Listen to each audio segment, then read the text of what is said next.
রঞ্জন বিশ্ববিদ্যালয় এস দে বর্মা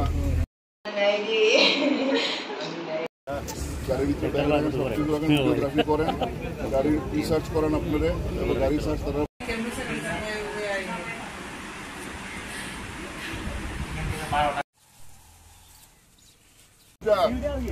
क्या सब उतर के कहाँ जा रहा है भाई तुमको? দিনের মতো আজকেও নিম্বুচড়া এলাকার সামনে চেকিং চলছে। হ্যাঁ, আমিও স্পটে ছিলাম। তো চেকিং করার সময় একটা বাস গাড়ি আছে মোহনপুর দিক থেকে, তখন বাস গাড়িটাকে আমরা চেক করলে ওই গাড়িতে দুইটা মহিলাকে দেখতে পাই এবং তাদেরকে জিজ্ঞাসা করলে তাদের কাছে দুইটা ব্যাগ পাওয়া যায়।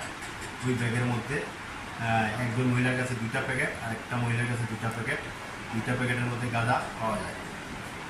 তখন আমরা এগুলি অ্যাজ পার প্রসিডিউর এগুলি আমরা বাজেয়াপ্ত করি এবং তাদের বিরুদ্ধে এনডিপিএস আইনের কেস রেজিস্টার করা হয়। তো পরিমাণটা কত এবং বাজার মূল্য কত হতে পারে? আনুমানিক 20 কেজি এবং বাজার মূল্য আনুমানিক 1 লাখ টাকা হতে পারে। তাদের বাড়ি কোন জায়গায়? তাদের বাড়ি শিলচরের করিমগঞ্জ। কোথা থেকে আসছিল তারা? তারা মোহনপুর দিক থেকে আসছিল।